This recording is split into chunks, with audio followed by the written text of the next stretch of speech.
নারীর নিরাপত্তা অধিকার ও ক্ষমতায়ন। জুলাই গণঅভ্যুত্থানে নারীদের ব্যাপক অংশগ্রহণ, নেতৃত্বের পরে রাষ্ট্র জাতীয় জীবনে ব্যাপক হারে নারীদের রাজনৈতিক, সামাজিক, অর্থনৈতিক অংশগ্রহণ নিশ্চিত করতে পারা যায়নি। আমরা নারীর ক্ষমতায়ন বাড়াতে নিম্নকক্ষে 100টি সংরক্ষিত আসনে নারী প্রতিনিধিদের সরাসরি নির্বাচনের ব্যবস্থা করব, যার সংখ্যা রাজনীতিতে নারী অংশগ্রহণের বৃদ্ধির সাথে সাথে হ্রাস করা হবে। উত্তরাধিকার সম্পত্তিতে নারীর প্রাপ্য অধিকার দ্রুত বুঝে পেতে সর্বপ্রকার আইনি সহায়তা প্রদান করা হবে। বেসরকারি সরকারি প্রতিষ্ঠানে নিয়োগ, পদোন্নতি ও বেতন কাঠামোতে নারী পুরুষ বৈষম্য দূর করতে প্রয়োজনীয় নীতিমালা গ্রহণ করা হবে। পরিবার ও আমাদের সার্বিক অর্থনীতিতে গৃহিণী নারীদের অবদান দেশজ উৎপাদন হিসেবে মর্যাদা পাবে ও দেশজ উৎপাদনের অন্তর্ভুক্ত হবে। প্রতিটি থানায় নারী সহিংসতা প্রতিরোধে সেল ও নারী পুলিশ নিয়োগ বাধ্যতামূলক করা হবে। ধর্ষণ মামলার বিচার প্রক্রিয়া 6 মাসের মধ্যে সম্পন্ন করতে ফাস্ট ট্র্যাক ট্রাইব্যুনাল চালু করা হবে এবং ভিকটিমদের ব্যক্তি পরিচয় গোপন রাখার জন্য গণমাধ্যম নীতিমালা জারি করা হবে।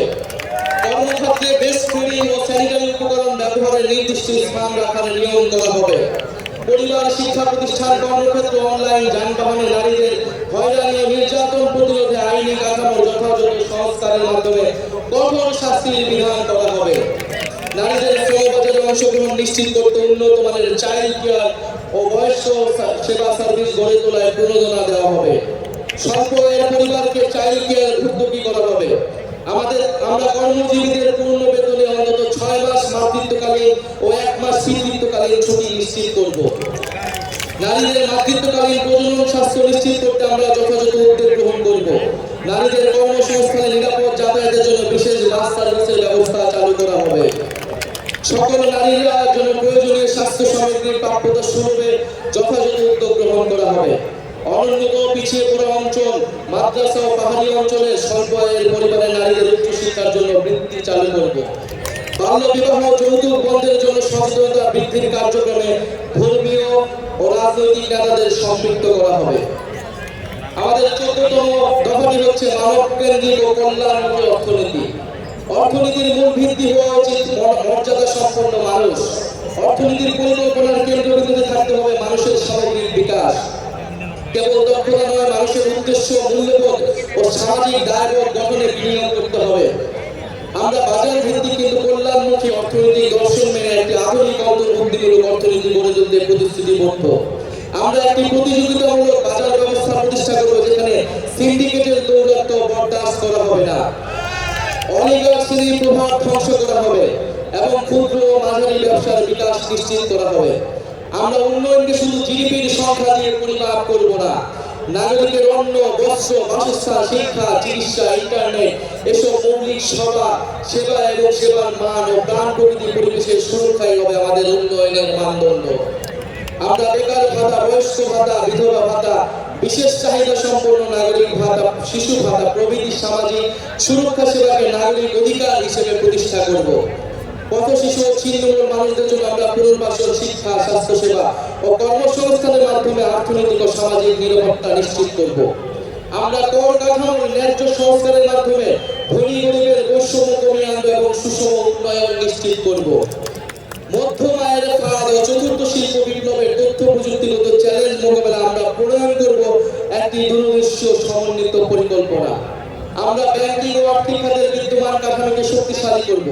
বাংলাদেশ ব্যাংককে পূর্ণ স্বাধীনতা দিব ঋণ খেলাপি রোধে একক ক্রেডিট আইডি সহ ন্যাশনাল ক্রেডিট রেটিং সিস্টেম চালু করতে। পুঁজিবাজার সংস্কার এবং সিকিউরিটি অ্যান্ড এক্সচেঞ্জ কমিশন পুনর্গঠন করব এবং এই খাতে সুশাসন প্রতিষ্ঠা করব। আমাদের 15তম দফাটি হচ্ছে তারুণ্য কর্মসংস্থান। আজ বাংলাদেশে প্রায় 30 লাখ বেকার, এদের প্রতি 3 জনে 2 জন তরুণ। সকল কর্মক্ষম নাগরিকের জন্য দেশে ও বিদেশে মর্যাদাপূর্ণ কর্মসংস্থান নিশ্চিত করতে আমরা রপ্তানিমুখী শ্রম শিল্পের বহুমুখীকরণ এবং দক্ষ মানব সম্পদ গড়ে তুলব। কর্মক্ষেত্রে প্রায়োগিক দক্ষতা বৃদ্ধি করতে শিক্ষা জীবনে সরকারি ও বেসরকারি ক্ষেত্রে বেতনভুক্ত ইন্টার্নশিপ সুযোগের সম্প্রসারণ করব। প্রতিযোগিতামূলক চাকরির পরীক্ষাগুলোতে প্রশ্ন ফাঁস, দুর্নীতি, সুপারিশ ও স্বজনপ্রীতি সম্পূর্ণ দূর করে স্বচ্ছতা ও জবাবদিহিতা নিশ্চিত করব এবং গ্রেড ভিত্তিক সমন্বিত পরীক্ষা ব্যবস্থা চালু করব। আমরা তরুণ উদ্যোক্তাদের জন্য উদ্ভাবন ও সৃজনশীলতা সহায়ক পরিবেশ তৈরি করব। আমরা জেলা ভিত্তিক ফ্রিল্যান্সিং এবং রিমোট ওয়ার্ক হাব গড়ে তুলব, পেমেন্ট প্ল্যাটফর্ম, কোয়ার্কিং স্পেস, উচ্চগতির ইন্টারনেট ব্যবস্থা করব। বিদেশি দক্ষ মানব সম্পদ রপ্তানির লক্ষ্যে আইটি, স্বাস্থ্যসেবা, নার্সিং, ব্যবস্থাপনা ইত্যাদি খাতে বিশেষ গুরুত্ব দিব। এই জন্য আমরা সেক্টর ও দেশ ভিত্তিক সুনির্দিষ্ট দক্ষতা ও ভাষা বিষয়ে প্রশিক্ষণ দিব। আমরা তরুণদের মাদক ও অপরাধ প্রবণতা রোধে প্রতিটি জেলায় আন্তর্জাতিক মানের ক্রিয়া কমপ্লেক্স তৈরি করব। আমরা চাই তরুণরা শুধু চাকরি খুঁজবে না, চাকরি তৈরি করবে, এরকম অর্থনৈতিক পরিবেশ তৈরি হবে। বহুমুখী বাণিজ্য এবং শিল্পায়ন নীতি। বাংলাদেশের ভবিষ্যৎ অর্থনীতিকে টেকসই করতে হলে রপ্তানির বহুমুখীকরণ ও বিকল্প বাজারের প্রবেশাধিকারের বিনিয়োগ এখন সময়ের দাবি। রপ্তানি বাজারের সম্প্রসারণে আমরা বিভিন্ন দেশ ও ব্লকের সাথে দ্বিপাক্ষিক ও বহুপাক্ষিক মুক্ত বাণিজ্য চুক্তি করব। আমরা গার্মেন্টসের বাইরে উচ্চ সম্ভাবনাময় শ্রমঘন খাতগুলোতে বিনিয়োগ ও প্রণোদনা জোরদার করব, যেমন চামড়া, পারদর্শী শিল্প, আসবাব, হোম ডেকোর, লাইট ইঞ্জিনিয়ারিং, কৃষি প্রক্রিয়াজাত পণ্য প্রভৃতি। পাশাপাশি আমরা বিভিন্ন উচ্চ মূল্য সংযোজন খাত যেমন ঔষধ শিল্প, ইলেকট্রনিক্স ও তথ্য যোগাযোগ প্রযুক্তি প্রসারে বিশেষ নীতি সহায়তা প্রদান করব। এলডিসি থেকে উত্তরণের ফলে দেশের ঔষধ শিল্পে সৃষ্ট সম্ভাব্য সংকট মোকাবেলায় আমরা কার্যকর পদক্ষেপ নেব। ব্যবসা সহজীকরণ, জ্বালানি নিরাপত্তা ও আধুনিক অবকাঠামো নির্মাণের মাধ্যমে আমরা বাংলাদেশকে বৈদেশিক বিনিয়োগের এক আকর্ষণীয় গন্তব্যে পরিণত করব।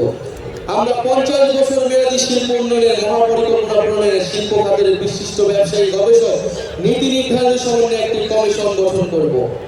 আমাদের 17তম দফাটি হচ্ছে টেকসই কৃষি ও খাদ্য সার্বভৌমত্ব। আমাদের নতুন বাংলাদেশে কৃষি পণ্যের সরবরাহ ও ন্যায্য মূল্য নিশ্চিত হবে, পাশাপাশি ক্রেতার স্বার্থ সংরক্ষণ করা হবে। আমরা কৃষিতে আধুনিক